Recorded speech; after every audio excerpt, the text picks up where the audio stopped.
Olá, pessoal, boa noite.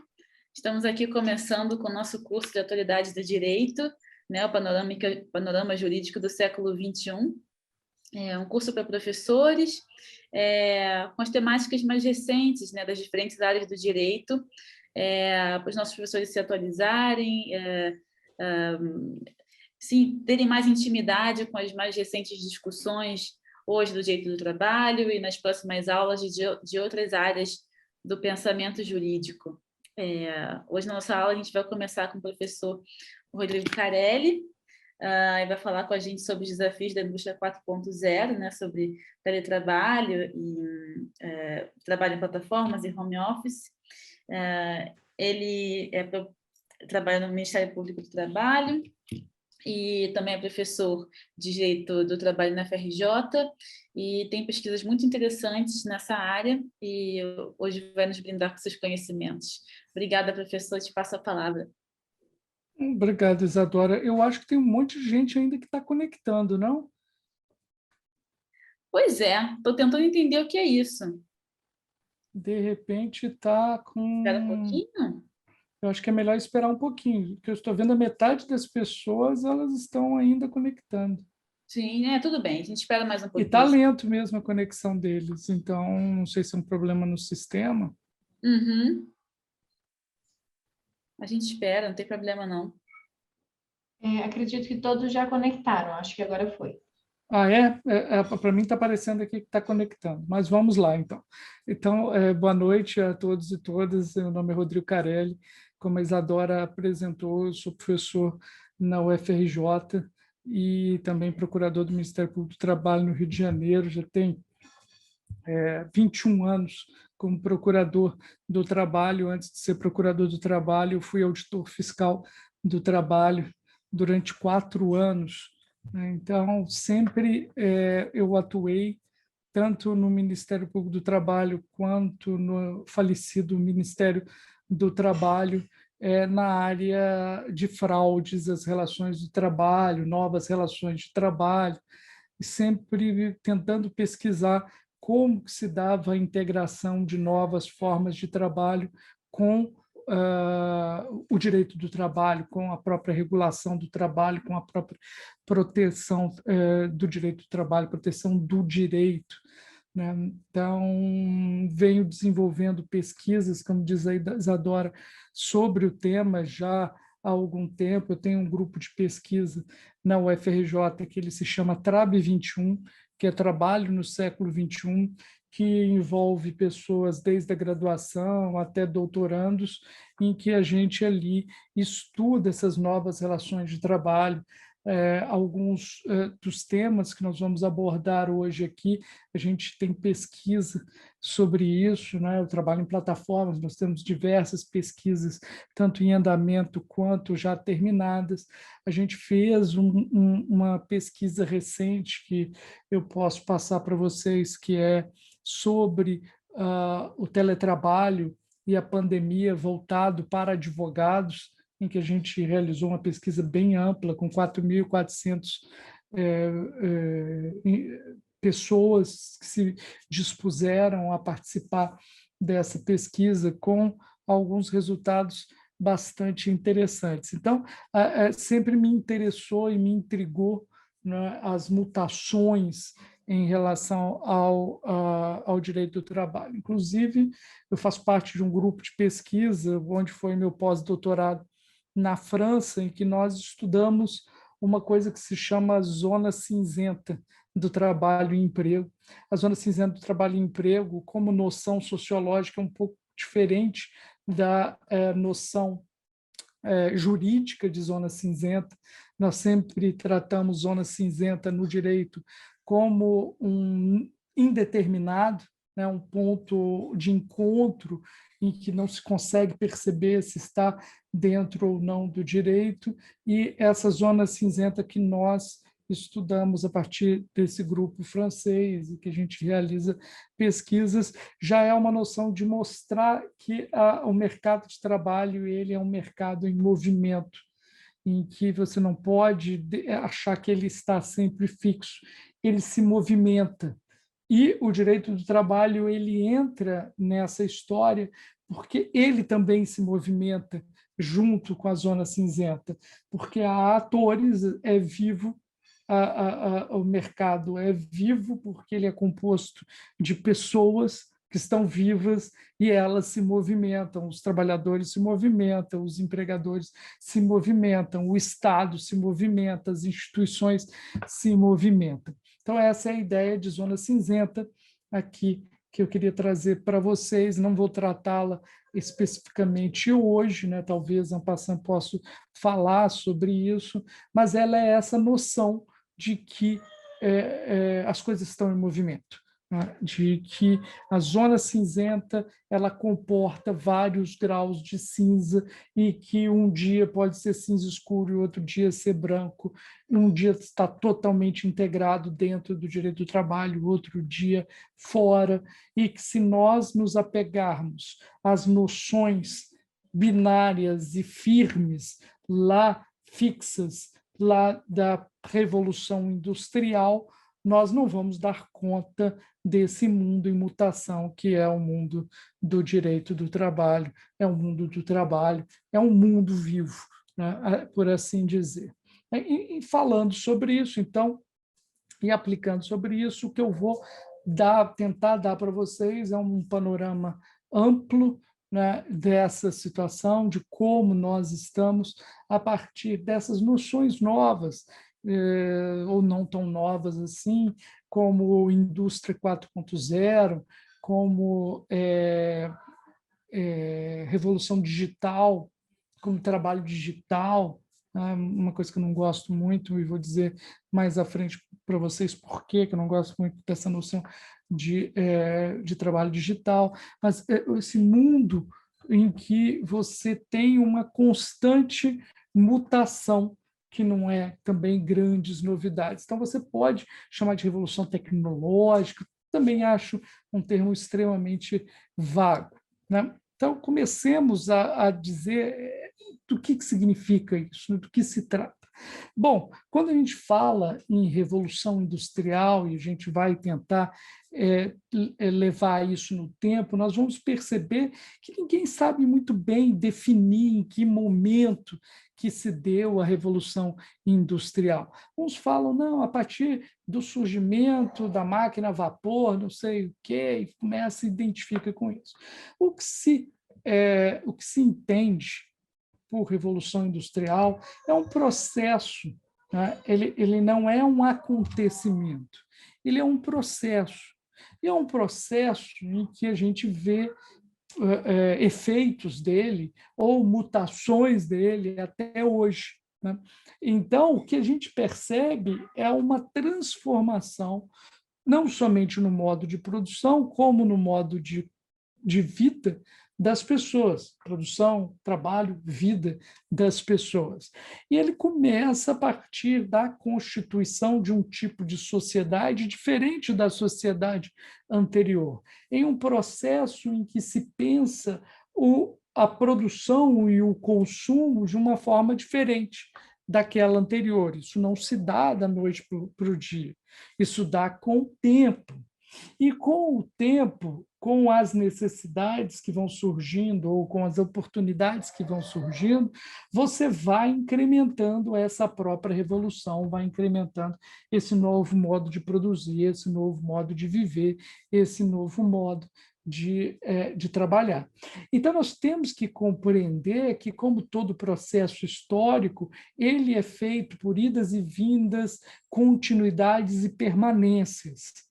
Então, a gente tem que entender que todo processo é assim, não somente a Revolução Industrial. Todo processo histórico ele se dá dessa forma. Então, quando a gente começa a ver aqueles esquemas históricos datados, com datas marcadas, a gente já pode meio que desconfiar que não é muito bem assim, que as coisas não se decretam, que elas mudaram de um dia para o outro e nada mais restou do antigo e somente temos o novo pela frente. Bom, então a Revolução Industrial, ela tem algumas características que com o tempo são verificadas, né, somente após um tempo podem ser verificadas, e elas basicamente elas são a identificação de uma sociedade de consumo.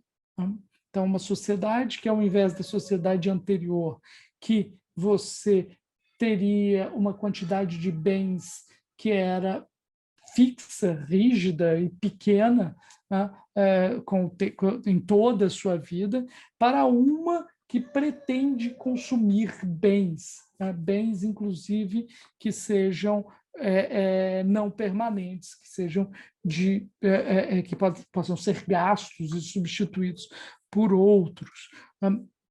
Você vai realizar por si só, então, por isso que alguns historiadores chamam a Revolução Industrial de Revolução Industriosa. Revolução Industriosa para entender que a principal mudança que se dá é na vida em sociedade, essa é a principal mudança, e que isso permite que haja, então, uma mudança na forma de produzir.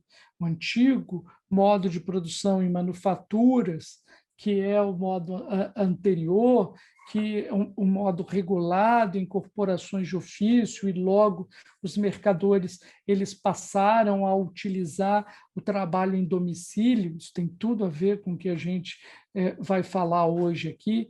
Então, ele passa os mercadores, ao invés de contratar produtos diretamente dos burgos, das cidades, que eram controlados por corporações de ofício, eles vão entregar o material para ser realizado dentro das casas das pessoas na região rural. Então, isso vai fazer com que você comece a quebrar a regulação das corporações de ofício, que posteriormente vão ser colocadas na ilegalidade, né, na Lei Le Chapelier, na França, que é um marco importante para a quebra desse sistema antigo do final da Idade Média. Então, o que você vai conseguir fazer de transformação a partir do momento em que você vai quebrando as corporações de ofício, seja primeiro fazendo um trabalho em domicílio na zona rural, não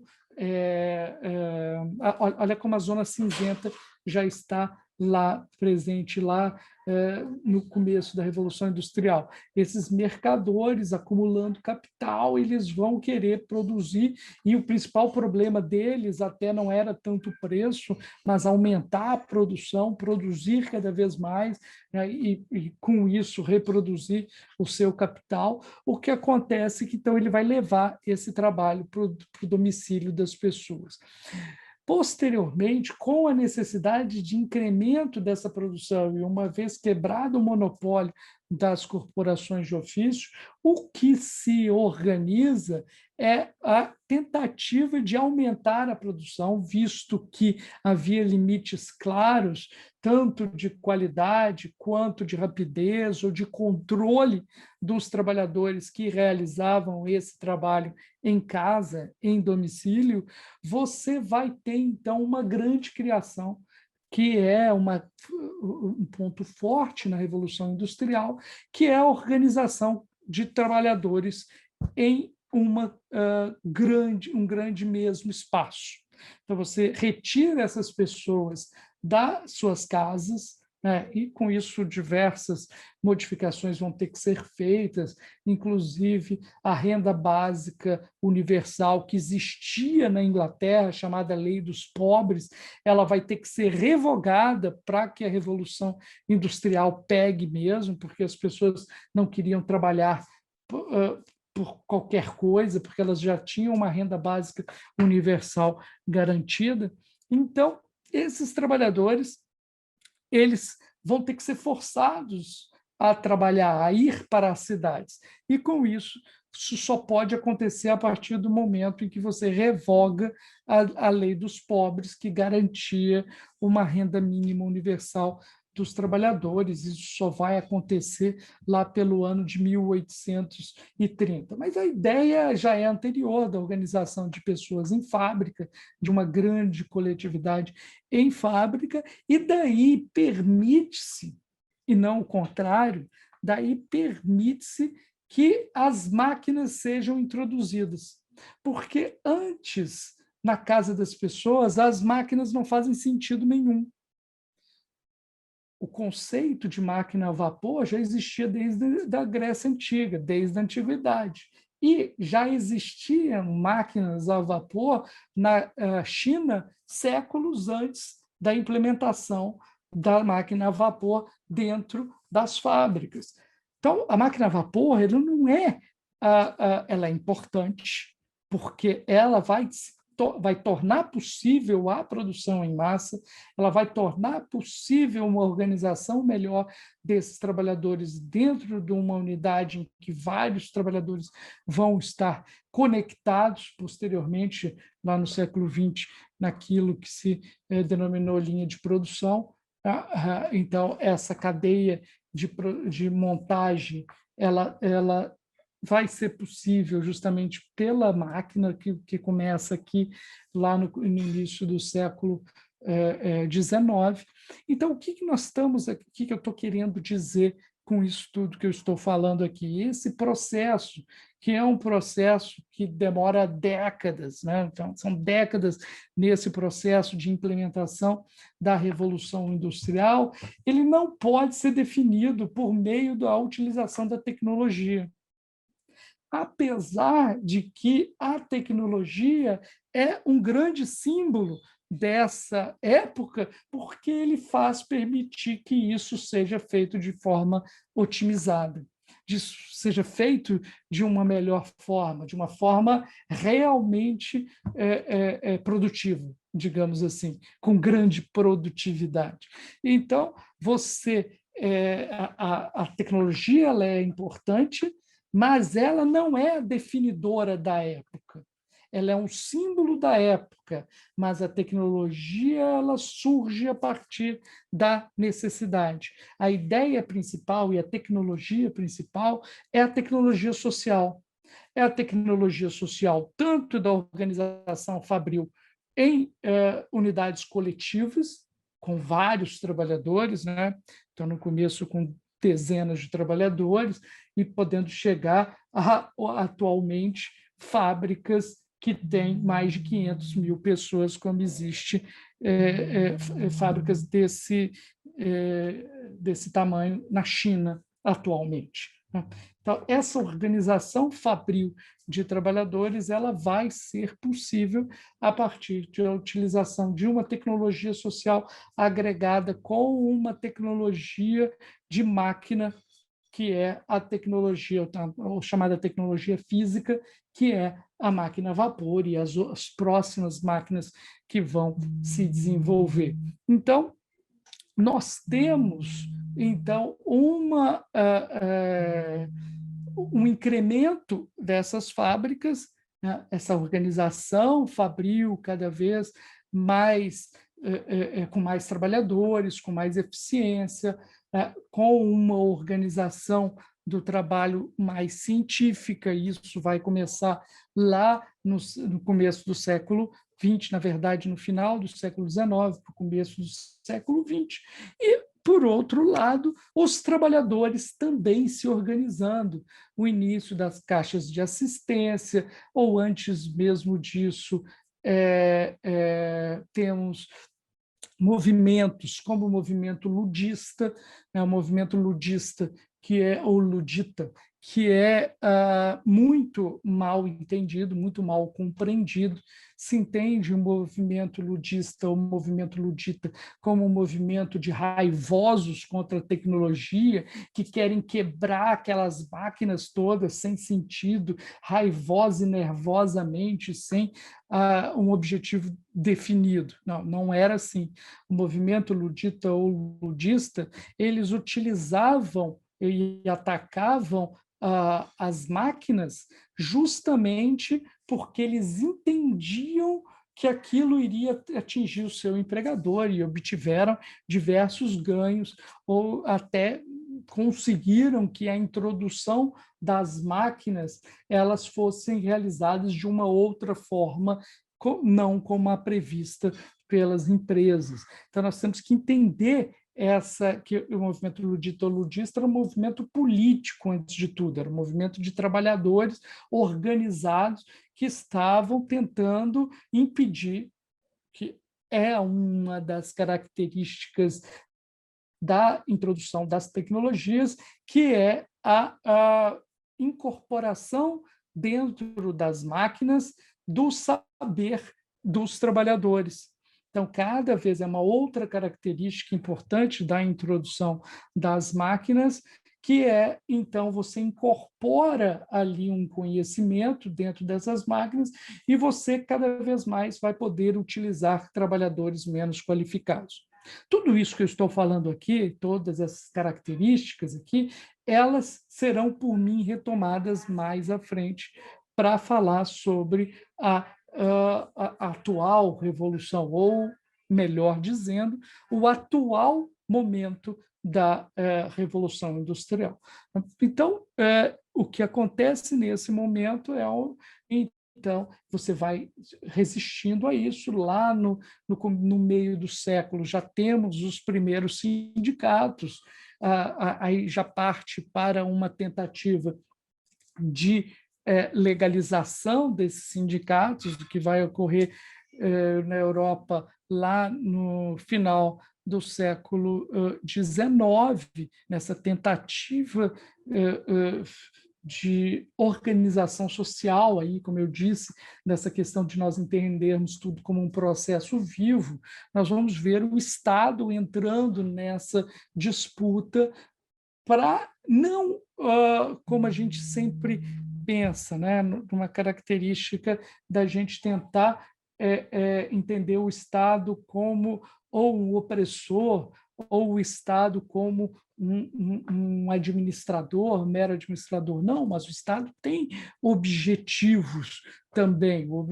Os Estados são atores também, e eles são atores e têm seus concorrentes no mundo inteiro. Então, não é à toa que o Bismarck, na Prússia, vai ser um dos primeiros a ir para frente com as leis sociais, porque ele já está pensando numa estabilização dessa sociedade industrial na Prússia. Não é à toa que isso vai surgir ali, uma águia completa, né? Vai entender que ele precisa disso para uma modernização completa do seu país. O que acontece? Você, então, nessa passagem do século XIX para o século XX, e aí já entra já temos aqui um ator internacional que entra nessa parada, né? Os Estados Unidos da América. Então, ele entra nessa disputa, né, por uma construção social mais moderna. Nós temos a virada do século XIX para o século XX, em que nós vamos ter outra fase ali da Revolução Industrial, né? A linha de montagem, nós vamos ter aqui o Taylorismo, ou seja, a organização científica do trabalho. Nós vamos ter o Fordismo, que é a utilização da organização científica do trabalho, mas também pensando em uma organização de trabalhadores, inclusive fora da empresa, né? Uma organização de uma sociedade. Então, o Fordismo é um tipo de organização, digamos, social, que vai, inclusive, além daquilo que se imagina. Geralmente se coloca o Fordismo junto com o Taylorismo. Só razoavelmente eles surgiram na mesma época, eles eram compatíveis. Mas o Taylorismo, ele existe até hoje, né? Ele cada vez mais ele é utilizado. Cada vez mais você utiliza uma organização científica do trabalho, né? E se você pegar Taylor e olhar o que é um algoritmo de plataforma, você vai ver que aquilo é Taylor. Aquilo ali é Frederick Taylor na cara.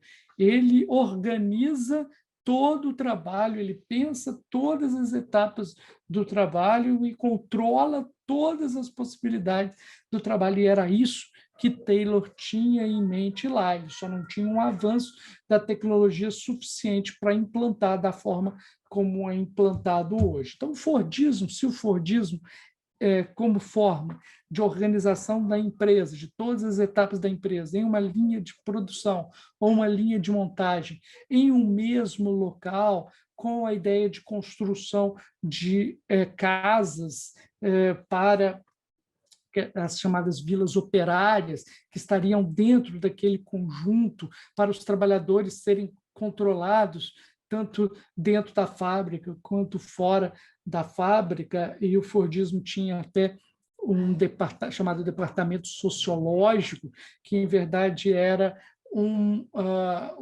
local, um departamento que ia até a casa das pessoas para saber se as pessoas estavam indo à igreja, se elas estavam bem com a sua família, com as mulheres dos operários, se estava bebendo. Então, era isso que organizava o Fordismo. E também, obviamente, aquela ideia de você pagar bem os trabalhadores, porque esses trabalhadores eles serão consumidores, né? Aquela coisa que o Ford diz, né, que você vai pagar o trabalhador para que ele seja um próprio consumidor dos automóveis da Ford. É uma ideia que ultrapassa somente uma imagem.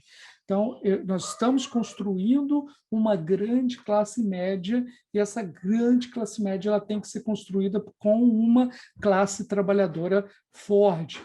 Não é à toa que hoje a gente vê o discurso do presidente norte-americano, do Biden, e ele está falando a mesma coisa. Um grande país se constrói com uma classe média forte, e uma classe média forte só pode ser construída por meio de trabalhadores com direitos e com bons salários, e isso somente pode ser alcançado com uma forte organização sindical. Essa é a ideia agora do Biden, que a gente pode retomar lá no final da nossa aula. Mas, se a gente retomar lá, então, o início do século XX, nós vamos ver o Fordismo, e, a partir do Fordismo, nós temos a organização de um direito do trabalho mais construído, sob bases de uma construção de uma relação de emprego, em que, com esse nome, relação de emprego, e esse empregador com determinadas características, entre elas, a característica principal seria a subordinação. Então, a pessoa, ela toca o sino, ela entra na fábrica. Então, temos aquele primeiro filme dos irmãos Lumière, o primeiro filme de cinema de todos os tempos, é a saída dos operários na fábrica. Saem homens, mulheres, crianças, até cachorro sai assim da fábrica dos irmãos Lumière. O primeiro filme que se passou no cinema de todos os tempos é justamente a saída da fábrica de filmes dos irmãos Lumière. Mas, então, essa ideia de que tocou o sino, todo mundo entrou, fecha a fábrica, toca o sino, abre e as pessoas saem, ela é própria desse período, ela é própria do período fordista.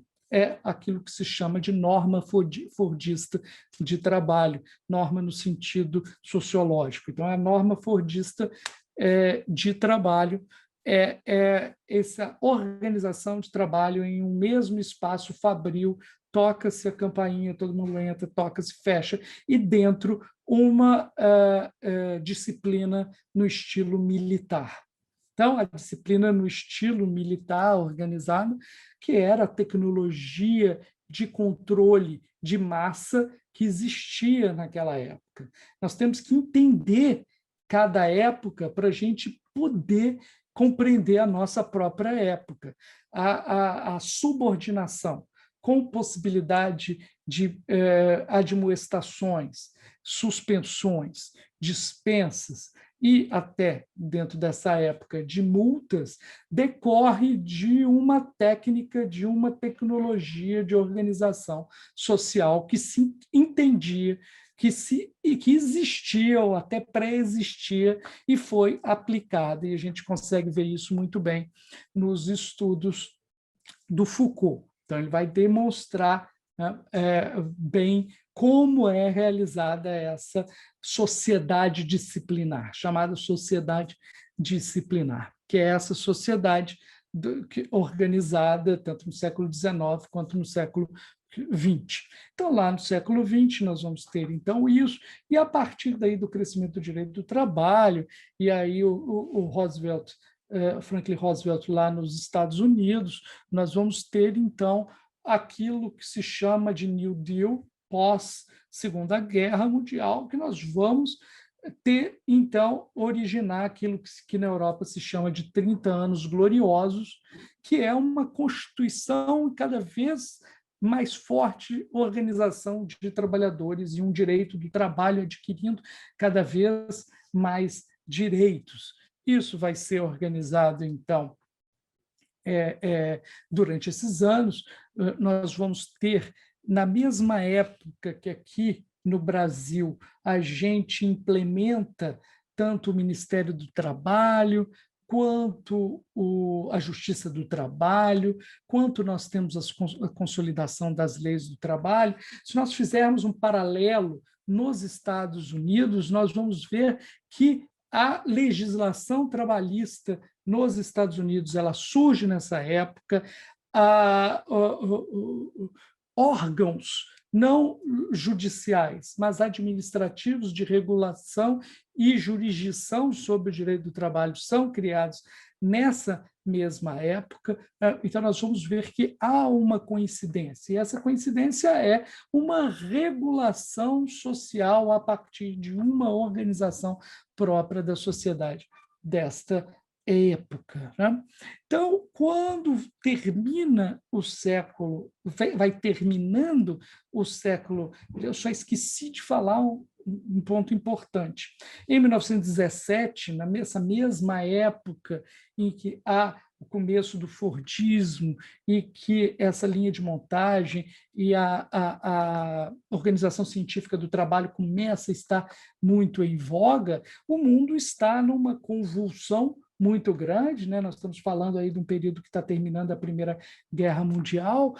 Você vai ter possibilidades ali, já se pensa em possibilidades outras de organização social no mundo inteiro, né? Então, nós vamos pensar de construções socialistas, imagens comunistas, anarquistas, todos, ou fascistas, né? Todas essas possibilidades de organização social estão concorrendo com o próprio liberalismo. Nós vamos saber que, em determinada parte do mundo, o liberalismo ele vai ser vencedor e, numa outra parte do mundo, um determinado tipo de socialismo, um socialismo de Estado, né, com características ditatoriais. Então, o que vai, nesse período que é importante, nós temos que marcar isso, é que os estados e a população estão em movimento. 1917 marca tanto a Revolução Russa quanto a Constituição Mexicana. A Constituição Mexicana é a primeira, a Constituição Mexicana de 1917 é a primeira Constituição com direitos sociais de todo o mundo. Então, a gente tem que entender esse período. Então, nós temos, de um lado, você vai por uma outra experiência, uma experiência de organização social socialista, e do outro fala, olha, nós temos que mudar o liberalismo para incorporar o social dentro do próprio liberalismo, que é a solução também, 2 anos depois, dada pela Alemanha. Então, a Constituição de Weimar, de 1919. Em 1919, também é criada a Organização Internacional do Trabalho, para organizar a concorrência internacional sobre o trabalho. É a única, foi criada no Tratado de Versalhes, final da Primeira Guerra Mundial, e é a única instituição do Tratado de Versalhes que ainda existe, né? Então, é a única que ainda existe, a Organização Internacional do trabalho. E a ideia própria dela é tentar regular a concorrência sobre o trabalho no mundo. A gente já vê que tem dificuldades de realizar isso quando a gente vai ver a Convenção número 1 da Organização Internacional do Trabalho, que é do mesmo ano, que é do ano de 1919, que é sobre jornada de trabalho. Então, é quando é estipulada as 8 horas de trabalho como jornada, vê se pode, 1919, no ano de 2021, quem trabalha 8 horas está num luxo danado, né? Porque temos trabalhado muito mais do que 8 horas. Isso foi estipulado no ano de 1919. Né? Hoje nós estamos legalizando jornadas de 12 horas por dia. Né? Então, só para a gente entender também as épocas. Então, 8 horas estipuladas, só que se você for ao final da Convenção número 1 da Organização Internacional do Trabalho, você vai verificar que expressamente 2 países são retirados dessa regulação. E esses países são a China e a Índia. Eles não estão na regulação das 8 horas de trabalho da Convenção número 1 da OIT.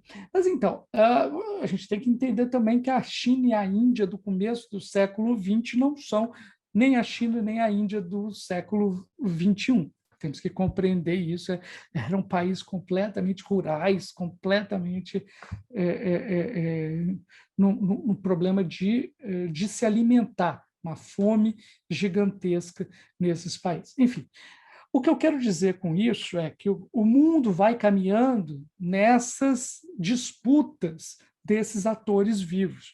Lá no final do século, não tanto final, não no final, sim, lá do século XX, nós vamos ter uma nova forma de organização do trabalho que vem a partir de uma reorganização do liberalismo, né? E essas coisas não são coincidentes, é justamente por ser vivo e que por estar uns com os outros se movimentando, são placas que se movimentam um com os outros. Nós temos algumas coisas que surgem no final do século XX que vai se identificar com essa tal terceira revolução industrial, vamos colocar assim, um terceiro movimento dessa revolução industrial, que é o neoliberalismo, que surge como primeira experiência aqui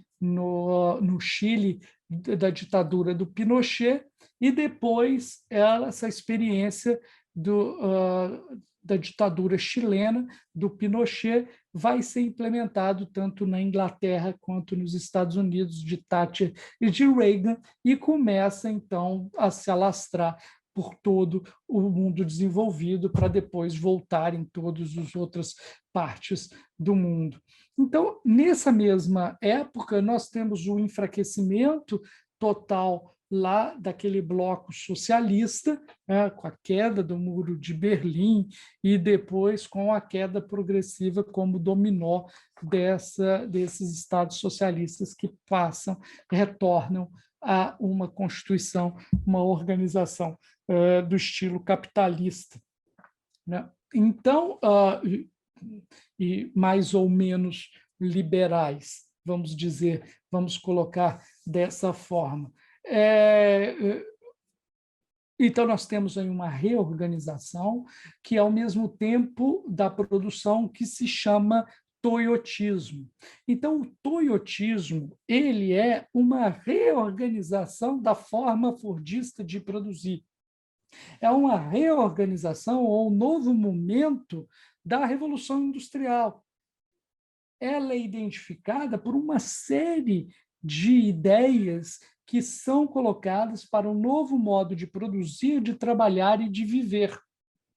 Então, é um novo modo de produzir. Eu vou produzir não em uma só fábrica, mas em uma rede de produção, ou uma cadeia de produção, com várias empresas perifericamente organizadas ao redor de um núcleo principal, com trabalhadores garantidos dentro desse núcleo e na periferia, trabalhadores contratados, sejam por empresa terceirizada, ou seja, de forma temporária, ou contratos precários de qualquer forma. Tudo isso são ideias, a própria ideia da terceirização e a ideia de contratação temporária e contratos precários de trabalho, advém de uma organização flexível do trabalho que propõe o toyotismo.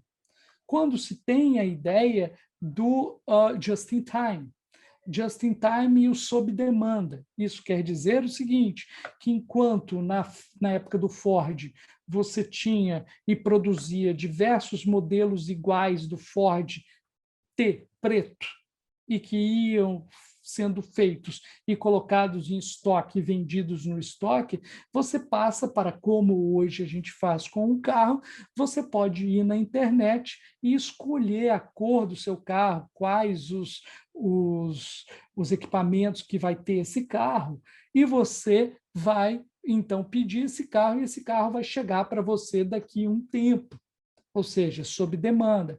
Tudo isso, toda essa ideia do just in time, ou seja, eu não vou ter tanto nem estoque de produção, como eu não vou ter estoque de matéria-prima para fazer. Então, eu preciso de algo, me chega algo para eu produzir, eu produzo e entrego aquilo por demanda. Então, essas são as características, obviamente que são várias outras características, e eu estou simplificando aqui para a gente poder compreender todo esse processo com uma visão ampla e um panorama amplo. Então, a gente chega aqui no final do século XX em uma ideia toyotista do trabalho. Isso não quer dizer de forma alguma, gente, como eu disse lá no começo, que o Fordismo já não existe mais. Não.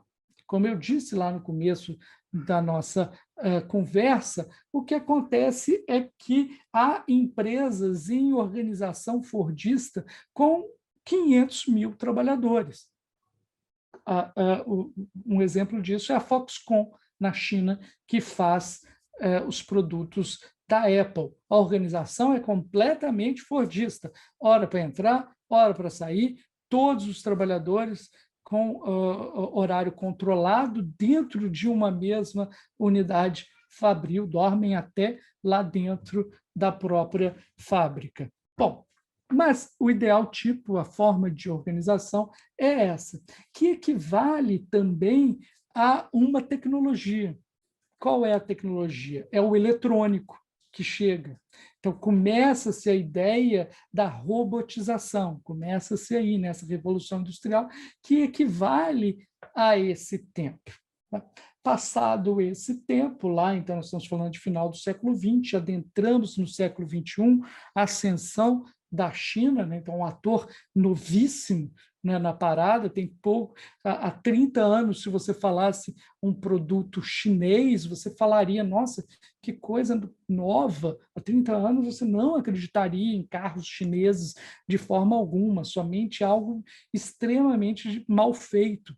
E hoje todos os nossos aparelhos que estamos comunicando aqui, eles são chineses, né? Todos os aparelhos de ponta, eles são totalmente ou em parte, pelo menos, feitos na China. Esse ator novíssimo, né? Porque a gente desdenha e diz que ele é baseado somente em trabalho barato, mas isso não é verdade. Só para colocar um parênteses aqui, a mão de obra chinesa, ela, hoje em dia, ela é mais cara do que a brasileira. A hora chinesa de trabalho ela é mais cara do que a hora brasileira. É mais barato, seria mais barato se fosse custo de mão de obra produzir no Brasil do que produzir na China. A China tem outras coisas que o Brasil não tem. Não é à toa que o Brasil perde a fábrica da Ford para a Argentina, né? Não é porque lá tem menos direitos trabalhistas que o Brasil, ou que lá não tem um governo de esquerda e aqui tem um governo de direita, e foi lá para a China, a Ford foi para a Argentina. As coisas são muito mais complexas do que isso, né? Então, o que acontece nesse momento, né, momento da ascensão da China, nós temos um desenvolvimento absurdo do toyotismo, que vai gerar um modo de produzir completamente diferente, que é esse que nós estamos vivenciando, que é o que a própria tema da nossa aula. Todo mundo vai achar, pô, Rodrigo, você já está com 40 minutos de aula e agora você vai chegar no tema? Eu direi para vocês, não, eu estou no tema há muito tempo, né? Eu estou construindo a base para a gente poder entender onde nós estamos e para a gente compreender o que é isso que nós estamos vivendo. Então, neste momento que nós temos a ascensão da China, que nós temos uma hiperindustrialização no mundo. Então, muitas vezes se fala, nós estamos em um período de desindustrialização. Não, isso não é verdade. Nós estamos em um período de hiperindustrialização. Se vocês olharem na frente, onde está cada um de vocês, se você olhar, olha o quanto de produto industrializado que vocês têm na frente de vocês. Peguem, se vocês estivessem há 40 anos, vocês podem ter certeza que vocês teriam pelo menos 1/5 de menos aparelhos do que esse, né? Na sua casa total, né? Nós que temos mais de 40 anos, nós vamos lembrar de que nós não tínhamos tantas coisas na nossa casa. Hoje nós temos muito mais coisas industrializadas. Então, nós temos uma hiperindustrialização que também reflete uma hiperoferta de plantas industriais no mundo. Isso vai gerar outra coisa lá para o final da nossa aula, que eu vou fazer alguns questionamentos sobre para onde vamos, né? De onde estamos indo. Mas não estamos lá ainda. Eu ainda estamos chegando aqui, né? Estamos chegando neste momento aqui. Então, neste momento aqui, esse momento em que nós estamos é um momento em que você tem a entrada desses atores novos, em que a ideia toyotista é realizada plenamente. Então, há uma retirada de boa parte das indústrias dos países centrais e são enviados essas indústrias para novos atores industrializados, China, Coreia, né? Os asiáticos, né? E alguma coisa que vem para o Brasil. Também a gente não pode negar que nós tivemos um período de industrialização. O que vai acontecer nesse momento em que nós estamos? Isso somente é possível, né, essa organização, pela introdução de novas tecnologias. Perceba, nós chegamos aqui naquela mesma a questão que a gente tinha, o que vem primeiro, o ovo ou a galinha?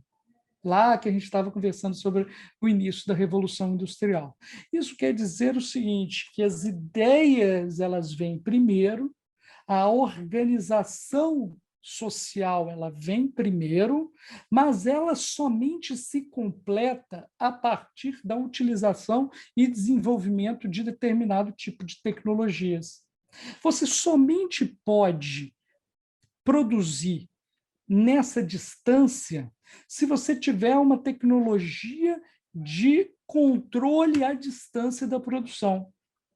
Você somente pode produzir a essa distância, ou seja, se eu penso em alguém que está querendo, é um empresário nos Estados Unidos, está querendo produzir na China, do outro lado do mundo, ele só pode ter isso se ele tiver um controle dessa produção à distância, ele tem que ter uma comunicação imediata à distância e meios de transporte eficientes para que esse produto chegue lá nos Estados Unidos. Então, ele vai demandar uma eficiência tecnológica muito maior.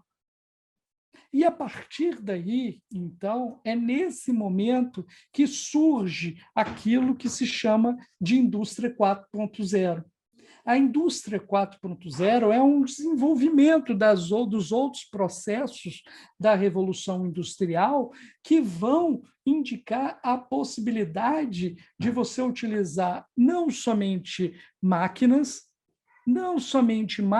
eletrônicas, mas máquinas eletrônicas que podem conversar, baseada na informação. Então, daí, por isso que muita gente diz indústria 4.0 equivale a uma revolução digital da sociedade.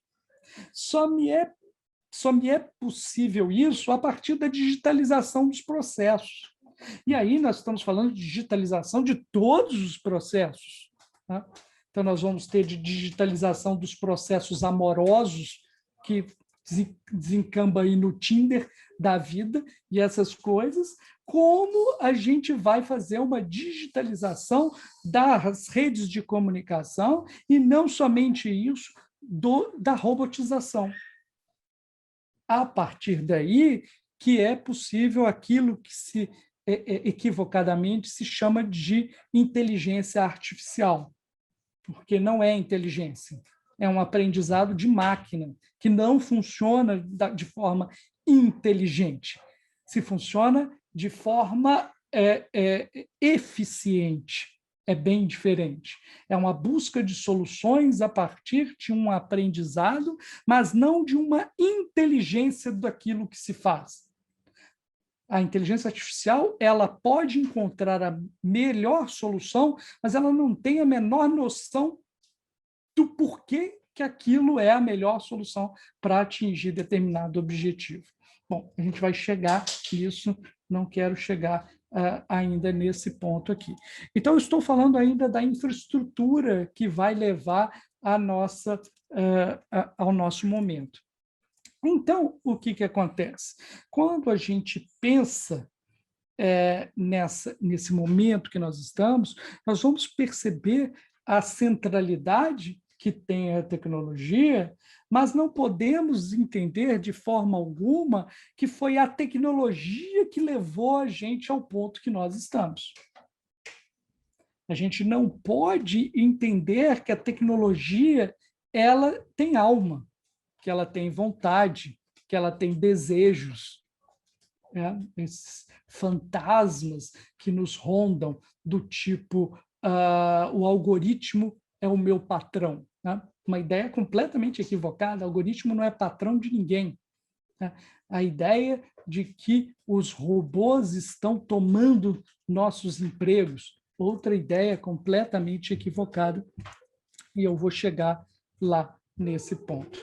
Mas, então, nesse momento, então, nós temos essas possibilidades tecnológicas e a sociedade é organizada de uma determinada forma que vai utilizar, e não é à toa, porque ela que constrói esse tipo de tecnologia com determinado design. Né? O design segue o uso, isso é uma das leis do design. Né? Então, o design segue o uso. Você não pode criar um design que não tenha um uso. Então, você desenha algo para tornar o uso de algo mais eficiente. Então, o design das tecnologias são realizadas para melhor atingir os objetivos a partir de determinadas ideias. Daí que a gente tem uma série de fenômenos que acontecem neste exato momento, que a gente somente pode compreender não a partir da introdução da tecnologia, mas em um momento anterior, logo anterior à introdução dessas tecnologias. Então, aí nós vamos poder compreender o fenômeno da plataformização. Nós só podemos entender o fenômeno da plataformização do trabalho a partir do momento que nós entendermos que há algo anterior e mais amplo que se chama uberização, que é enganoso, né? Porque, ora, Rodrigo, se você está chamando de uberização, e Uber é uma plataforma, e uma das plataformas mais famosas, por que você está dizendo que é mais amplo e anterior. Por quê? Porque a Uber identifica, da mesma forma que a Ford identifica, um determinado tipo de mudança em processos de trabalho. Então, a gente só utiliza isso porque ela identifica. O Fordismo existia já em um momento anterior à fábrica Ford. Ele só foi plenamente desenvolvido ali, e você tem, então, dá uma denominação e utiliza ali dessa forma. Como, então, você vai para a uberização, você vai conseguir perceber esses movimentos antes da introdução das plataformas e da mesma Uber aqui. Quais são essas características desse trabalho do estilo uberizado, que, como eu estou falando aqui para vocês, ele é de uma forma mais ampla do que as plataformas. Então, a uberização é a contratação de trabalhadores como autônomos, como se fossem autônomos, mantendo um tipo de controle diferente sobre esses trabalhadores, e esses trabalhadores são contratados de forma casual, ou sob demanda, ou por tarefas, ou por peças, podemos assim dizer. Então, essas são as características da uberização: contratação formalmente autônoma, por contratos de tipo parceria, contratação casualizada, ou seja, por um caso, sob demanda, em determinados aspectos, e a outra característica seria, então, esses são contratados por tarefa ou por peça, e não por um controle rígido de tempo. Se nós formos observar, esse tipo de contratação já era realizado antes da introdução das plataformas. Nós temos, inclusive, exemplos de legalização desse tipo de trabalho no Brasil antes do advento das plataformas. Eu posso dar exemplo para vocês do transportador de carga autônomo, eu posso dar o exemplo para vocês dos salões parceiros, da lei dos salões parceiros, da parceria dentro de salões de beleza. Poderia dar exemplo para vocês dos advogados associados. Eu poderia dar o exemplo para vocês dos profissionais de saúde em hospitais, jornalistas, pessoal da tecnologia da informação, e aí eu poderia ainda seguir, podemos falar até em professores também, né, de pós-graduação e tudo mais, em contratos casualizados, pagos por aula e tudo mais, com outras formas de encaixes e controles. Não estou nem falando, quando entra a plataforma, isso tudo fica muito mais amplo, né, com a possibilidade de você ter uma aula que pode ser vista por 8.000, 10.000 pessoas, né? 10.000 alunos para um só professor. Né? Eu já dei aula para 8.000 alunos uma vez, né? E isso era antes do advento da plataforma, era ainda aquela transmissão que existia via satélite. Então, você consegue aqui perceber que antes da introdução desse tipo de tecnologia já havia a ideia de que poderia ser organizado esse tipo, dessa forma o trabalho. E não é à toa que, quando vem a reforma trabalhista de 2017, vários desses aspectos vão ser incorporados nessa reforma trabalhista, inclusive a possibilidade de você contratar trabalhadores intermitentes, né? Você consegue, tem uma introdução que, na verdade, não é uma introdução, que já existia anteriormente, que é a questão do teletrabalho, mas a grande novidade da lei de 2017 não é a regulação do teletrabalho, mas sim a liberação do teletrabalho do controle de jornada de trabalho. Essa é a característica principal da nova lei. Então, o que a gente consegue perceber é justamente isso, esse processo de uberização, que ele é mais amplo e ele é antecedente à entrada das plataformas. Só que, como eu disse antes, em todas as outras fases desse processo, que nós estamos chamando esse processo amplo de revolução industrial, eu vou dizer para vocês, então, que nesse processo vem a tecnologia para quê? Como a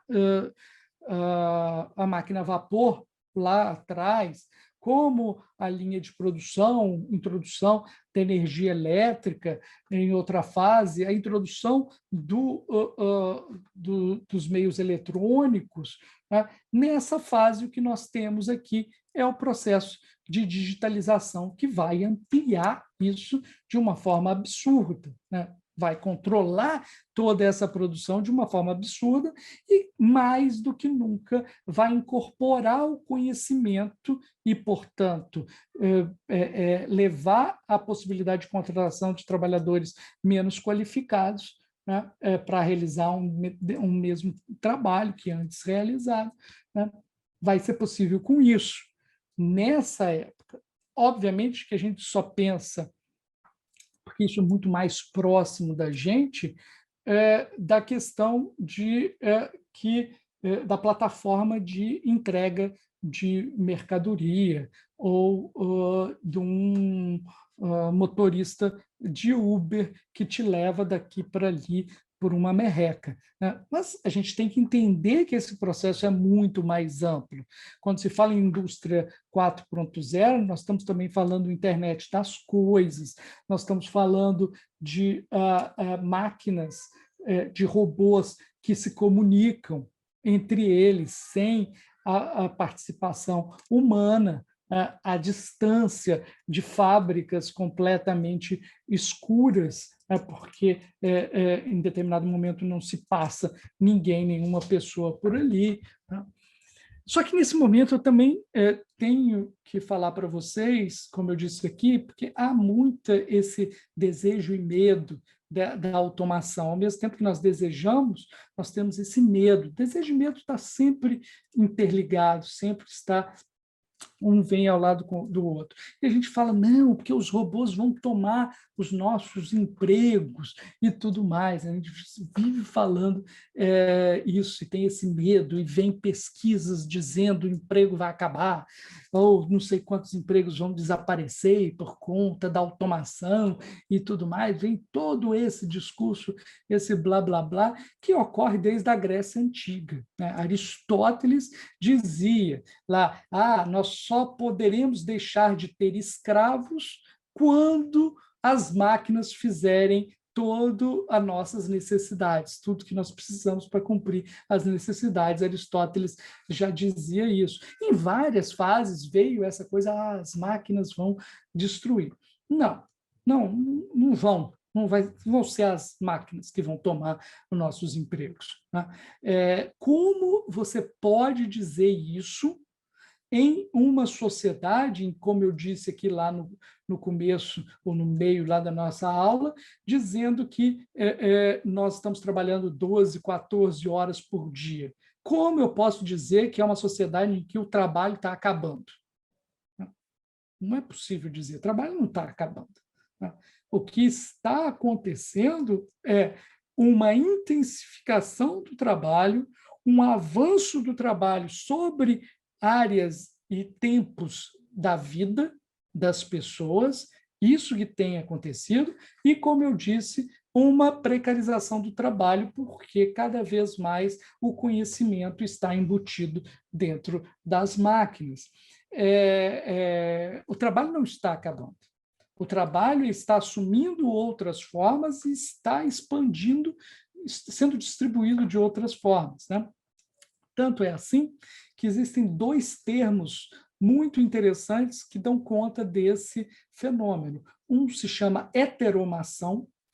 Então, heteromação é em todo fenômeno de automação está embutido uma heteromação, ou seja, um repasse do trabalho para outras pessoas serem realizados, e também chamado de photomation, de falso, de fake automation. Então, seria uma falsa automação porque está escondido todo um trabalho que você não consegue perceber que ele é realizado. Então, um exemplo claro de heteromação, para que todo mundo entenda, eu acredito que boa parte daqui seja advogado, não sei se são advogados, são, Isadora? Alguns Muitos devem. advogados, sim. Tem muitos advogados. Os advogados vão compreender o que eu estou falando.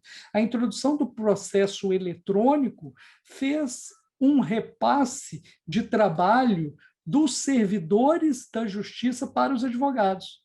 Não somente para os advogados, para os juízes e para os procuradores. Né? O que parte do trabalho que era feito, então, quando você vai fazer o protocolo de uma ação, tudo aquilo que você está fazendo como advogado, quem fazia anteriormente era um servidor. Então, o que acontece é uma heteromação. Esse trabalho ele é colocado em outro lugar.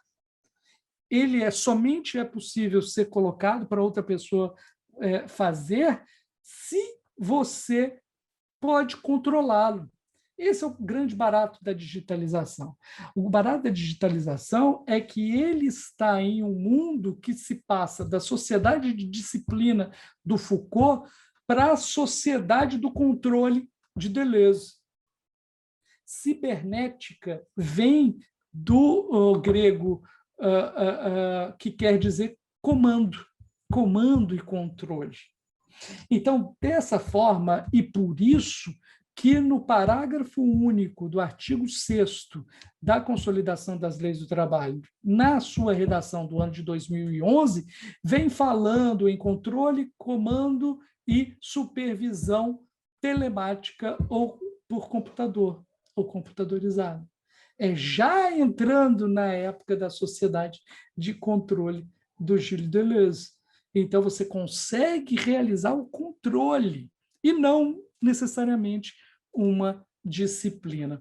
Então, nós vamos aqui conseguir compreender uma outra forma que você faz de organizar esse trabalho. Então, você consegue organizar o trabalho, inclusive, dos advogados. Se não for do jeito que está determinado o algoritmo do processo judicial eletrônico, você não consegue fazer. Ele está controlando todas as pessoas a fazerem de um determinado jeito, de um determinado modo. E ele não vai deixar que o trabalho seja realizado de outro modo. Então, essa é a forma de funcionamento das plataformas. As plataformas vão organizar o trabalho e vão organizá-lo de forma muito mais eficiente e com a possibilidade de organizar muito mais trabalhadores do que antes. Por quê? Porque ele nada mais é o processo que nós estamos de um processo de incrementação de todos os processos anteriores. Isso não quer dizer que vai ter menos horas de trabalho, isso não quer dizer... Poderíamos ter. É por isso que eu disse aqui, não podemos falar em que a robotização gera desemprego, porque nós estamos trabalhando cada vez mais. O que está acontecendo é uma distribuição de trabalho, uma distribuição de tarefas de uma forma diferente e sempre de uma forma mais precarizada, buscando o trabalho gratuito ou buscando o trabalho mais barato. Né? Essa é a forma. Então, você consegue, por um controle, fazer com que pessoas menos qualificadas realizem um trabalho. Então, vamos pegar aqui o transporte.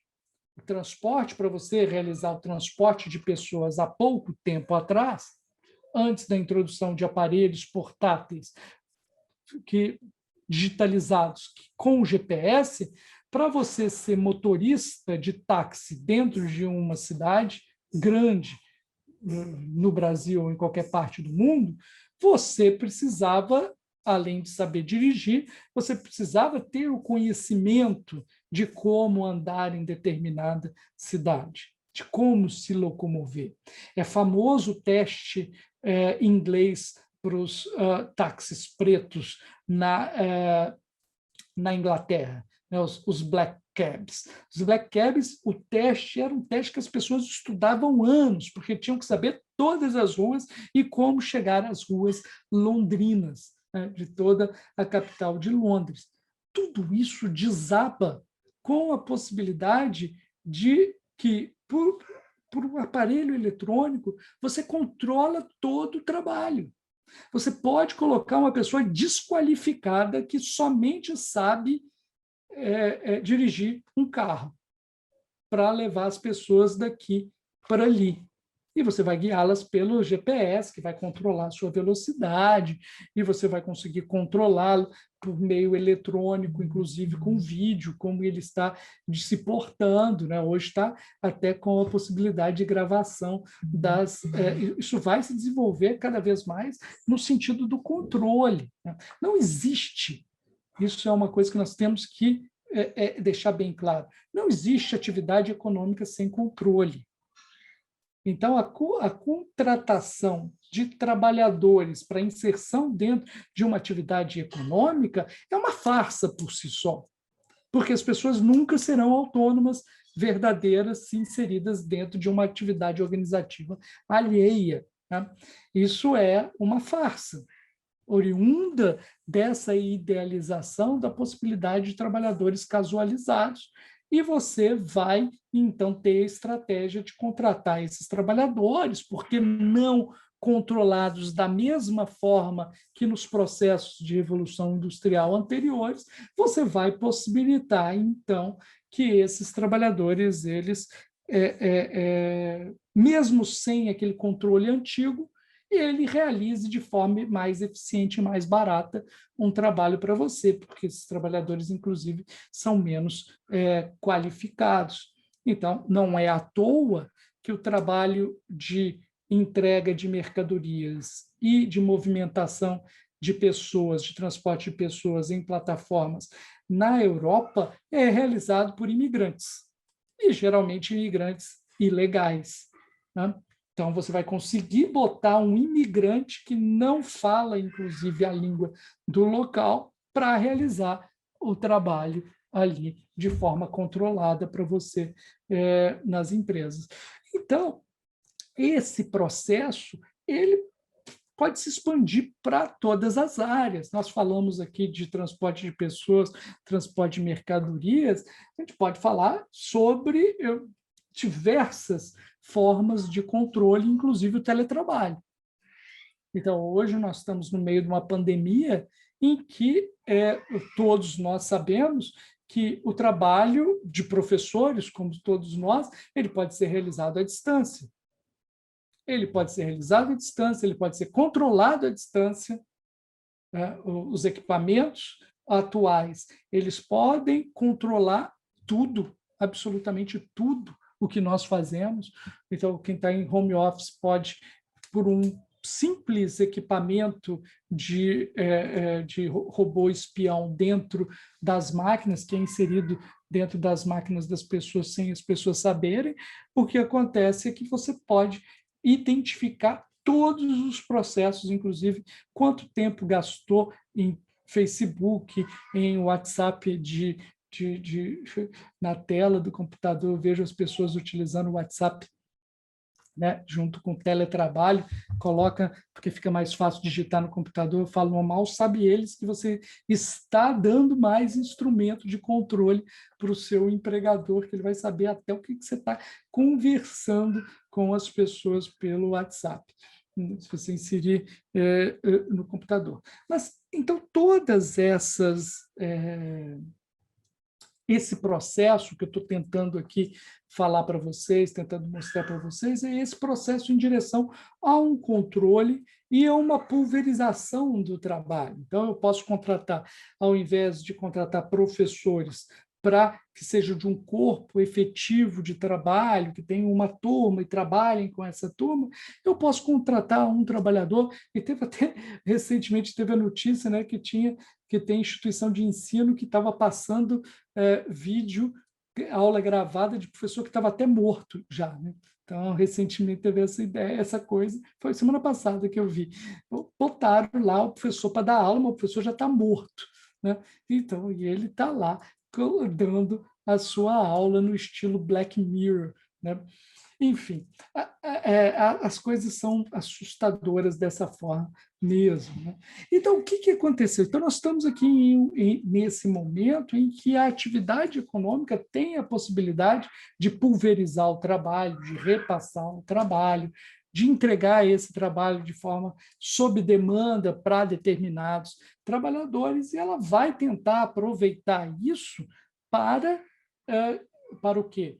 Para retirar mais lucro daí. Daí vem o processo de teletrabalho. Por outro lado, eu queria abrir uma outra via com vocês para dizer, olha, mas também temos novas relações de trabalho, né? Porque, assim, cá entre nós aqui, falando bem baixo, né? Baixinho para ninguém ouvir, entregador de comida não tem nada de novo, né, gente? Entregador de mercadoria é uma coisa que se fazia aqui no século XIX, no Brasil, com escravos, né? Então, escravos de ganho, libertos, eles faziam esse trabalho aí, ganhando também por peça. Da mesma forma, existiam empresas que controlavam, que alugavam cadeirinhas para transporte de pessoas aqui no Brasil, colônia, né? Então, os negros carregavam os outros nas costas. Não tem novidade nenhuma, né? Delivery de comida, dizem que quem inventou foi o Santos Dumont. Santos Dumont, morando ali em Petrópolis, ele, às vezes, ele ficava com preguiça de ir no restaurante, ele ligava para o restaurante e entregavam a comida dele em casa, e assim foi criado o delivery, que não tem nenhuma novidade, né? Transporte de pessoas, tampouco, né? É novo, é antigo. As novas, e eu acho que era isso que a gente devia estar discutindo mais, né? Novas profissões, realmente novas formas de trabalho que foram criadas, né? Que, às vezes, temos alguns problemas de regulação, por exemplo, os YouTubers, né? É uma nova forma de trabalho, uma nova forma de relação de trabalho que nós precisamos compreender de uma forma melhor. O trabalho dos trabalhadores do clique, né? Aqueles trabalhadores que ficam clicando as coisas, né? Que ficam por trás da inteligência artificial, fomentando escondidamente a inteligência artificial, espalhados pelo mundo e recebendo por microtarefas. Esse é o tipo de trabalho que nós deveríamos estar discutindo realmente, né? A forma como a inteligência artificial vem para realizar um maior controle sobre esses trabalhadores. Não para saber se tem vínculo de emprego com o Uber. E aqui no Brasil, a gente fala isso, gente, com o parágrafo único do artigo 6º, dizendo expressamente que o controle computadorizado e telemático equivale ao controle pessoal, né? Então, a gente discutiu umas coisas dessas, eu me sinto assim meio completamente inserido dentro do que eu falei, que trata-se mais de um processo político do que jurídico, inclusive, né? Não é jurídico. Se fosse uma discussão jurídica, eu ia falar, espera aí, não é empregado, essas pessoas não são empregadas, por quê? Né? Por quê? Né? Porque a regulação nós já temos, eles são empregados, né?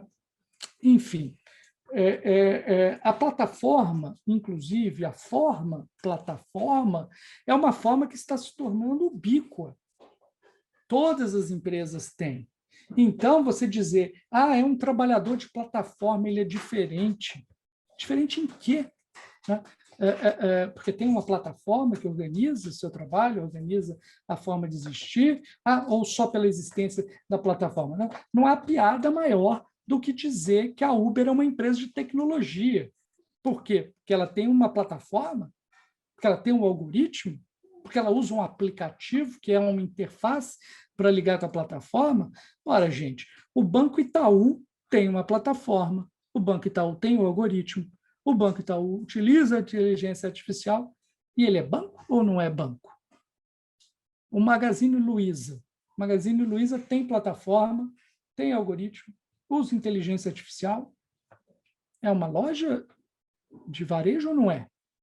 A Volkswagen tem aplicativo, tem plataforma, a CIA tem plataforma, tem aplicativo. Ou seja, a empresa moderna que não tiver uma plataforma, não tiver um algoritmo, não for digitalizada, ela não vai sobreviver. Então, você dizer que é uma empresa de algoritmo, uma empresa de plataforma, uma empresa de tecnologia, isso não faz sentido nenhum em uma sociedade digitalizada como a nossa. Chamar de trabalhador digital aquele que está com a bicicleta alugada ali, que pegou ali no canto, andando de chinela havaiana e carregando uma comida nas costas para entregar para outro lugar, andando na contramão, você dizer que isso é um trabalhador digital, isso é um nonsenso sem sentido, de níveis, para mim, absurdos. Né? Não faz sentido, não faz sentido. Porque nós estamos em uma sociedade digitalizada e cada vez mais todos os âmbitos da nossa vida serão digitalizados. É a forma de organização que nós estamos encaminhando. Então, não faz sentido nenhum você dizer que Uber é uma empresa de plataforma, uma empresa de tecnologia. Você entender que ela concorre com o YouTube, que é uma outra plataforma. Né? Qual o sentido que tem isso? Nenhum sentido. Né? Então, para mim, não faz sentido a gente discutir vínculo de emprego com essas plataformas, a menos que a gente está falando em outra dimensão. A menos que a gente fale nessa dimensão de uma disputa ideológica, de uma disputa no campo das ideias, na disputa no campo político, oriunda do fim do socialismo real, em um momento de 40 anos de hegemonia neoliberal no mundo, em que essas ideias se implementam na forma do empreendedor de si mesmo, mesmo que isso não seja de forma nenhuma verdadeiro. Né? A Corte de Justiça da União Europeia já disse, a Uber é uma empresa de transporte. Não vem com esse papo de que é empresa de tecnologia, porque não cola. Porque a atividade econômica que ela realiza é a atividade de transporte de pessoas. Né? Para você identificar o vínculo empregatício na forma de controle, supervisão e comandos telemáticos, você não precisa, eu acho legal, acho importante a gente entender o funcionamento dos algoritmos, e é por isso que na Espanha agora surge a chamada Lei dos Riders, que vai reconhecer o vínculo empregatício dos trabalhadores de entrega por plataforma, mas também vai avançar e vai conceder aos sindicatos a possibilidade de obter os dados de como é organizado o trabalho pelo algoritmo. Mas você não precisa chegar lá, basicamente. Se você pegar uns termos de uso, que são nada mais é do que um contrato de adesão, que essas empresas elas modificam unilateralmente o tempo todo, né? Essa é uma outra questão que a gente deveria estar discutindo, né? A alteração unilateral dos contratos que são realizados pelas plataformas, tanto por essas plataformas, quanto por WhatsApp, quanto por YouTube, quanto por Instagram, quanto Facebook, todas as plataformas. Elas inventaram essa forma contratual, termos de uso, que quer nos fazer vinculado, mas eles alteram o tempo inteiro essa contratação de forma unilateral. Então, isso é interessante. Vamos olhar os termos de uso, nós vamos encontrar ali elementos claríssimos de comando, supervisão e controle por meio algorítmico. Né? Então, isso aqui é um ponto que nós deveríamos estudar mais. Contrato em plataformas, né? Alterações contratuais a partir de plataformas. Deveríamos estudar reputação de trabalhadores em plataformas, construção de reputação e a vida íntima e privacidade dos trabalhadores. Vida íntima e privacidade. Construção e organização de dados em um mundo organizado de forma digitalizada, que basicamente dados é poder, daí o Big Data. Então, isso nós temos que discutir. Temos que discutir, voltando aqui à questão da reputação, né? Uma das coisas que eu estava discutindo outro dia, eu falo, olha, a gente naturaliza de uma certa forma essa questão do controle estilo panóptico pulverizado que as empresas estão fazendo, tanto as plataformas como empresas de teleatendimento ou mesmo lojas físicas, em que está repassando o trabalho dos supervisores ou capatazes para os consumidores. E os consumidores ficam controlando os trabalhadores. Ah, tá legal, não tá legal, 5 estrelas, 4 estrelas e tal. E essa reputação, que é feita de uma forma completamente obscura, nós naturalizamos. As empresas, elas estão recebendo isso, elas constroem segundo o seu algoritmo da sua forma, e isso é publicizado de uma forma que nós, do direito do trabalho, se a gente olhar na nossa própria consolidação das leis do trabalho, nós vamos ver que isso não é muito legal, não, né? Porque na nossa legislação, na nossa CLT, existe um dispositivo que proíbe a anotação de informações desabonadoras na carteira de trabalho dos trabalhadores. Ora, será que não é a mesma coisa de você ter um registro de notas desabonadoras dos trabalhadores publicamente colocadas dentro do aplicativo? Fornecidas a todo mundo de uma maneira sem direito de defesa, de uma maneira completamente obscura, como é construído tudo isso? Então, por que esse trabalhador é um trabalhador 4.2 e não um trabalhador 4.8?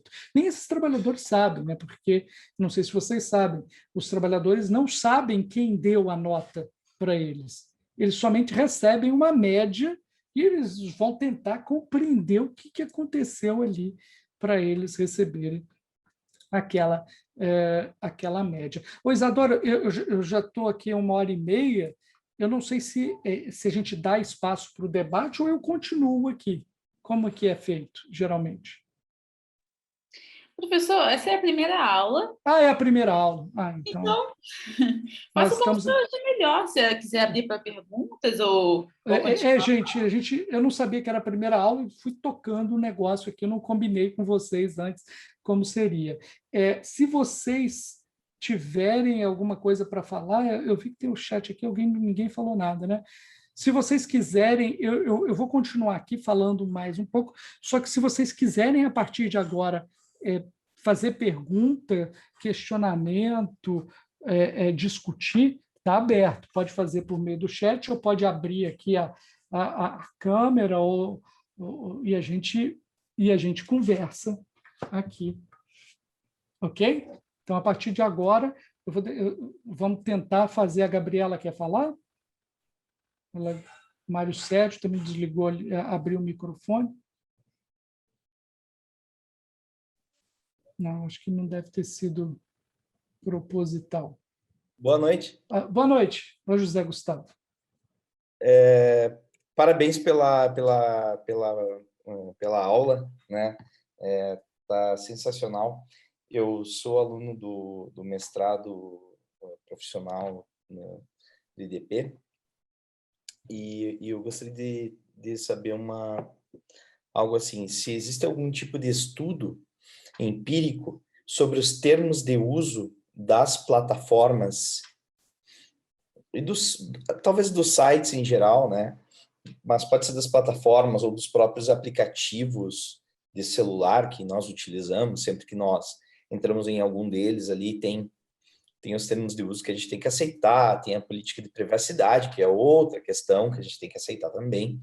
São temas apartados, né? Mas em relação aos termos de uso, se existe algum estudo empírico, assim, ou algo nesse sentido, sobre isso que você falou, da quantidade de termos de uso, desde o primeiro e passando pelo versionamento deles, e a mudança, por exemplo, vou dar um exemplo que não tem nada a ver com a relação trabalhista, aqui, com essa relação dessa nova realidade que vivemos aí de trabalho através das plataformas, mas que foi a modificação da política de privacidade do WhatsApp.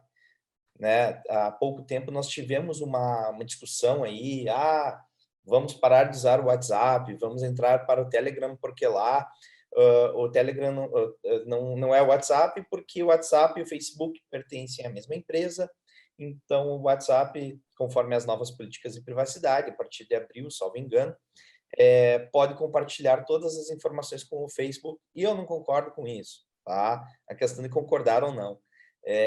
Então, a pergunta é, se existe algum tipo de estudo sobre os textos dos termos de uso? Eu faço essa pergunta porque é tema da minha pesquisa científica, da minha dissertação, né, na parte de plataformas digitais, justamente, né? Então, eu estou estudando mais a parte de política de privacidade do que termos de uso. Mas é interessante também conhecer a parte de termos de uso, porque pode ser que isso também tenha relação com a minha atividade de pesquisa aí. Tá? Então, essa é a minha pergunta. Obrigado. Ótimo. Ótima pergunta, José Gustavo. Tem tudo a ver com o que a gente falou, porque nós, como juristas, temos que estudar a natureza dos termos de uso, a adaptação do direito contratual a eles, ou melhor, a adaptação deles ao direito contratual, ou a organização de um direito contratual que consiga dar conta desses termos de uso. Bom, o melhor estudo que eu já vi sobre alterações de termo de uso, por incrível que pareça, é um documentário que tem na Netflix. Você já viu esse documentário? Se você vai falar do privacidade hackeada, sim. Não, não é ele. O seguinte? Não, é um outro, é anterior a ele, e ele faz um histórico das alterações da Google que é sensacional. Como que ele se chama? Eu acho que você vai achar, jogando na Netflix, termos de uso ou alguma coisa assim, você vai achar esse documentário, é o melhor que tem sobre isso. Existem estudos, né, sobre os termos de uso, inclusive no Brasil, está começando agora a gente estudar, eu tenho até uma orientanda que está fazendo isso, né, e eu incentivo os estudantes, né, e os professores a se debruçar, os pesquisadores, sobre a questão do direito dos contratos e os termos de uso, porque essa não é sobre o Cambridge Analytica. O Cambridge Analytica é outra coisa, que é outra parte do que o José Gustavo estava falando aqui, que é a questão do porquê que eles querem juntar o WhatsApp com o Facebook, né? O que eles querem juntar o WhatsApp com o Facebook é realmente para fazer uma hipervigilância sobre as pessoas, né? É aquilo que você está estudando o livro da Shoshana Zuboff, o Capitalismo de Vigilância, ali é central para você poder entender, né, as empresas que funcionam a partir da coleta de dados, não somente da coleta, e aí, Patrícia, a utilização dos dados de forma a controlar o comportamento ou modular o comportamento das pessoas.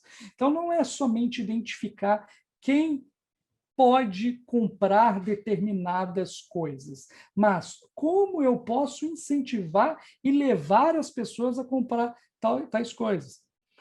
Não somente entender quem que vota em qual partido, mas entender quem e com quais argumentos eu posso levar determinada pessoa a votar em determinada pessoa e determinado partido.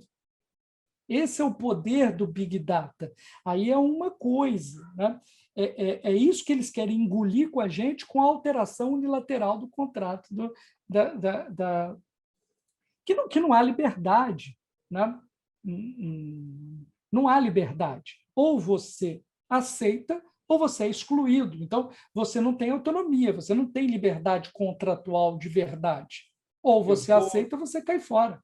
Eu vou complementar isso que você falou com algo que eu pesquisei ainda durante as minhas buscas, que se chama escolha de Hobson, com H, que é que você aceita aquilo ou cai fora. Tem uma frase que é atribuída, pelo menos pelo que eu estudei também, é também atribuída ao Henry Ford, que é assim: todos podem ter um Ford T de qualquer cor, desde que seja um Ford T preto. Pode ser de qualquer cor, desde que seja um Ford T preto. Na verdade, sim, pega isso aqui, não quer isso aqui, cai fora. Né? Não existe poder de escolha. Né? Isso é uma questão. E eu fui atrás disso porque reside que eu estudei, reside no consentimento, na posição do consentimento, da aceitação ou não disso. Só que no momento em que você entra numa plataforma dessas aí, né, e não quer aceitar, você tem que cair fora. Só que assim, se tudo caminha para isso, já não é mais uma questão de aceitação ou não. Você já não tem mais poder de escolha. Isso. Zé Gustavo, eu coloquei aqui um livro, quem quer estudar consentimento e liberdade, infelizmente esse livro só existe até agora em francês. Mas esse livro, que é a Instituição da Liberdade, da Muriel Fabre-Mignon, ela vai mostrar como a liberdade é instituída e que, hoje em dia, você dá um entendimento, você liga a liberdade ao consentimento, porque você entende que, se você der o consentimento, você tiver a possibilidade de dar o consentimento, você é livre. E ela vai mostrar como toda construção jurídica da liberdade não é dessa forma, porque o consentimento ele tem que ser livre, e ele não é livre. A liberdade é prévia ao consentimento. Nós aqui, se estivermos numa condição de vida ou morte de um filho nosso ou de uma mãe nossa, a gente vai entregar um rim da gente, não vai entregar um rim? Né? Mas eu estou numa posição de liberdade ou não? E, a partir daí, você tem um interdito. Ela vai mostrar que o interdito é para garantir a real liberdade. Então, por isso que nós interditamos a venda de órgãos, porque eu duvido que qualquer um aqui se negaria a vender o próprio rim para salvar um filho seu, para ganhar um dinheiro e salvar um rim. Então, aqui é a questão do interdito como o próprio da liberdade, como o instituidor da liberdade das pessoas. Então, eu sugiro essa leitura aqui da Muriel Fabre-Mignon. Então, isso quer dizer, então, a gente trazendo aqui para a questão do trabalho, que é a mesma coisa, você entender que hoje em dia há uma liberdade, que eu escolho trabalhar 12 horas, então pegamos uma plataforma. Não, a pessoa trabalha 12 horas porque ela quer.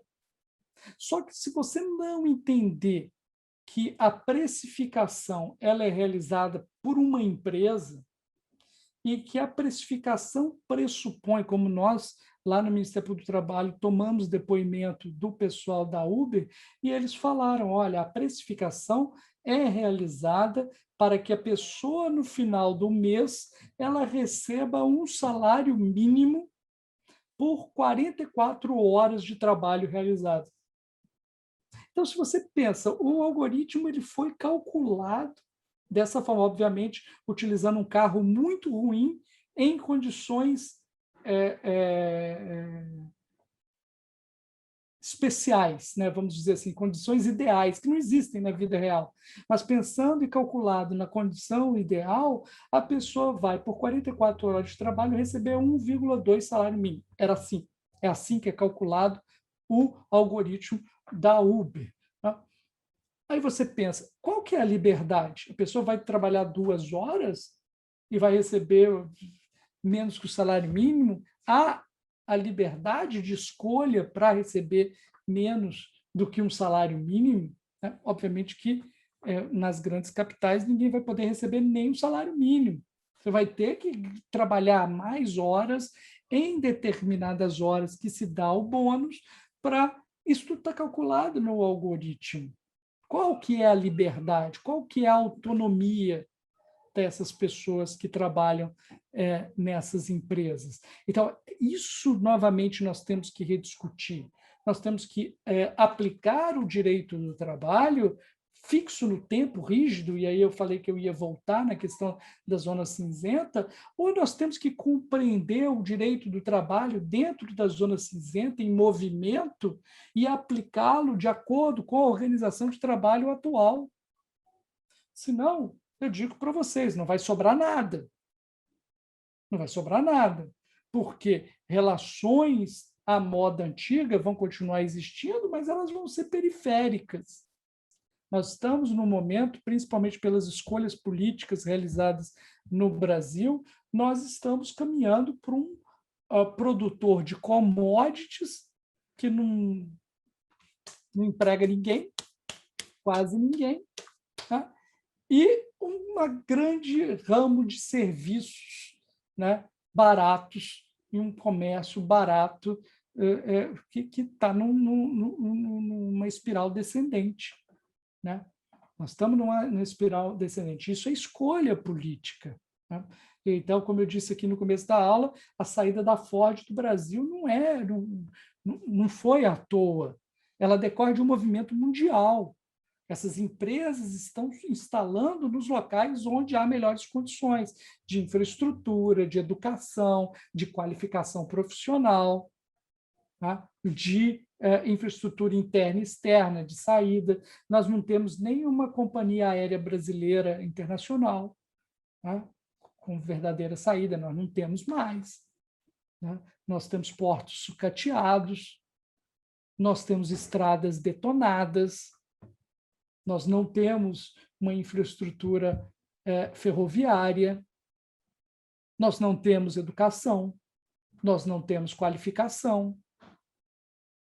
Então, nós temos que entender tudo isso, né? Nós estamos inseridos dentro, não é à toa que a OIT é a única organização existente há mais de 100 anos do Tratado de Versalhes, porque isso é mais do que nunca necessário. Mais do que nunca, nós temos que entender que momento nós estamos. Nós estamos num momento de pandemia. A pandemia, ela é uma crise sanitária que vem embutida dentro de uma crise ecológica. Nós estamos numa crise ecológica e a gente é negacionista porque a gente não toca nesse assunto. Olha aí alguém, o José Gustavo que achou. Isso mesmo, é esse filme. Já viu? Não viu ainda não, né? Veja que vai ter tudo a ver, e você vai ver como... sugiro que todo mundo veja, é até engraçado a parte que eles vão atrás do Zuckerberg. Né? Eles vão dentro da casa do Zuckerberg atrás dele. Mas o que nós temos que entender é onde nós estamos inseridos, dentro dessa crise ecológica. Somente estamos em uma crise sanitária dessa grandeza pelo modo de vida. Como eu disse aqui, a gente trabalha 12 horas, a gente está trabalhando até 9 horas da noite aqui. O que acontece com isso? Acontece que a gente gasta mais energia quer dizer mais recursos ecológicos, e aí, por aí vai, aquecimento global, furacões, né? Movimentação de pessoas no mundo inteiro, para todos os lugares. Então, nós temos que implementar soluções ecologicamente melhores. Agora é o meu objeto de estudos que eu estou desenvolvendo agora, é um direito ecológico do trabalho, a ecologia social. Você compreender que o trabalho está no centro dessas modificações que nós temos que fazer. Por quê? Simplesmente porque o homem é a força geológica mais importante desse nosso planeta. Isso que se chama antropoceno. Antropoceno é quando o ser humano, ele se torna a força geológica que direciona, é um vetor de tudo que está acontecendo no mundo. Então, nós temos que compreender, ter uma compreensão disso a partir do trabalho, como eu disse para vocês, não podemos trabalhar 12 horas. O direito do trabalho vai estar à frente disso. Não podemos. Não temos mais planeta para isso. Nós temos que ter uma visão no humano, porque é humano a força geológica. Então, não podemos mais nos permitir que haja milhões ou até bilhões de pessoas em vida indigna querendo trabalhar 800 horas por dia. Por quê? Porque enquanto houver isso, a destruição do planeta vai acontecer. Então, voltando lá ao começo, né, quando eu falei do Biden, o Biden está tentando dar, não sabemos se vai conseguir ou não, nós estamos presenciando uma época histórica, que é uma tentativa de desvio de rumo. É uma tentativa de um Green New Deal, né? Uma possibilidade de uma virada ecológica, se é certo ou não, a gente pode discutir, mas é essa a pretensão, de uma possibilidade de isso que ele fala lá, de reorganização da sociedade, de uma criação de uma classe média forte, de uma melhora na vida das pessoas, para que as pessoas não precisem continuar a destruir esse ambiente tênue para a gente. Gente, quando a gente fala de destruir o planeta, a gente tem que compreender que é destruir o equilíbrio sutil que permite que a gente viva nesse planeta. Porque ele já teve outras fases em que não existimos e não tínhamos condições de existir. Então, a partir daí, nós temos que construir isso. O jeito que há da hiperexploração humana e de recursos naturais vai nos levar à extinção. Nenhum cientista tem qualquer dúvida em relação a isso, né? Então, a gente não pode negar. Então, a gente utiliza... Eu estava conversando hoje numa sessão de tribunal. Sessão de tribunal, estava lá, eu como procurador, e estava lá julgando um processo de pejotização. Pejotização, contratação como pessoa jurídica de fisioterapeutas de um hospital.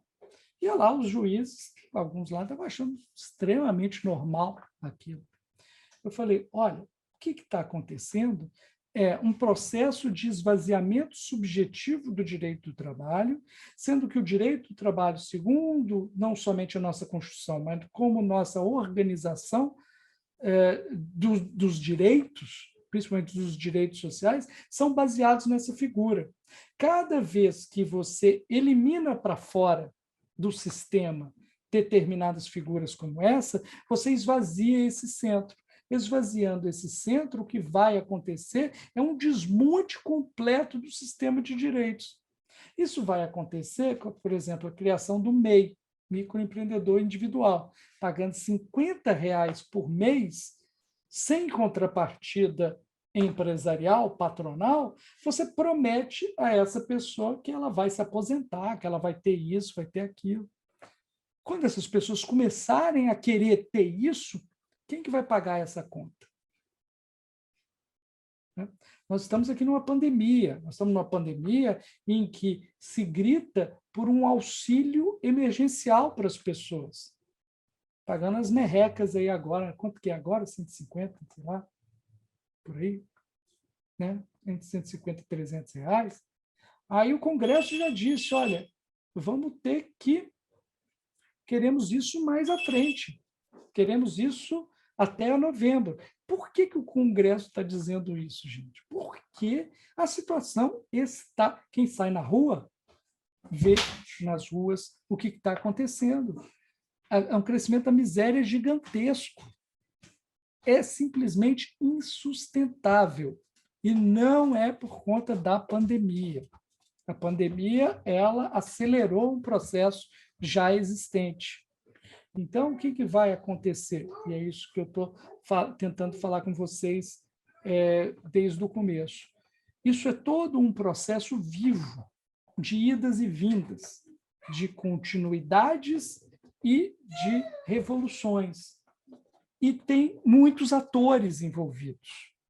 Quando vem o Estado na forma de um Biden, ou na forma de um Roosevelt, ou na forma de um Lenin, ou na forma de um Getúlio Vargas, ele é um ator que está tentando organizar o mundo de acordo com uma ideia. E todas essas ideias estão em disputa. Então, vem o Estado para tentar alterar.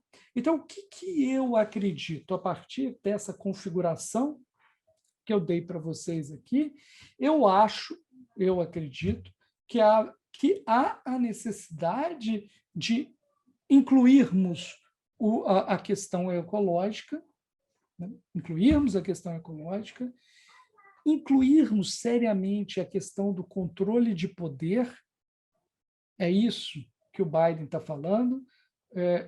As empresas adquiriram poder excepcional, e quando eu falo empresa, não estou falando do botequim da esquina, eu não estou falando do mercadinho da esquina, eu estou falando das empresas que valem dezenas de bilhões ou até trilhões de dólares, né? É isso que nós estamos falando. É de uma empresa que muito provavelmente vocês nunca ouviram falar, que se chama BlackRock, que é a empresa mais poderosa do mundo, que ela movimenta riquezas, valores, cerca de 7 vezes o PIB brasileiro. Então, os fundos financeiros por trás das empresas, nós temos que fazer uma reestruturação do poder do mundo, né? Sem isso, não vai... BlackRock é um fundo, é o maior dos fundos, né? É o fundo que organiza outros fundos e com base em uma plataforma que se chama Aladdin, que faz recolhe Big Data de todos nós, de todos os bancos, de todas as atividades, e que, obviamente, quer saber o que a gente está fazendo no WhatsApp, né? Então, Patrícia, José Gustavo, é isso. É para isso que querem o acesso ao WhatsApp, para utilizá-lo na forma de Facebook, para entregar legalmente, acordadamente, com a gente dado o consentimento para lá. Então, Isadora, eu só queria, então, encerrar agradecendo, né, a todos vocês pela oportunidade aqui, nesse processo vivo. Então, não existe fim da história, existe atores vivos que estão fazendo essa história, né? E, com certeza, o direito do trabalho ele vai ter uma centralidade nesse novo capítulo da história que está somente começando com desse momento de epidemia, esse momento tão triste para todos nós, né? Então, o José Gustavo perguntou o e-mail, o meu é rodrigolcarelli@gmail.com. Então, é Rodrigo L. Carelli. Professor, muito obrigada pela sua fala, muito assim, brilhante, e ela abre para 1 milhão de outras perguntas e milhões de outros pensamentos. Eu fiquei aqui pensando muita coisa, repensei muitas convicções minhas, a forma como eu leio também essa questão da uberização, serviços de entrega, meu comportamento perante eles. Acho que foi uma aula riquíssima, né? Que abre leque para muitas outras aulas discutindo questões conexas que atravessam o que foi passado. Nós agradecemos muito. Bom, pessoal, o professor colocou à disposição um e-mail, então acredito que demais questões podem ser apresentadas a ele. Agradeço muito, professor, sua participação, sua aula brilhante e a presença de todos também na aula de hoje. Então, uma boa noite para todos e todas. Nos vemos na próxima aula. Até mais. Tchau, tchau. Até mais. Valley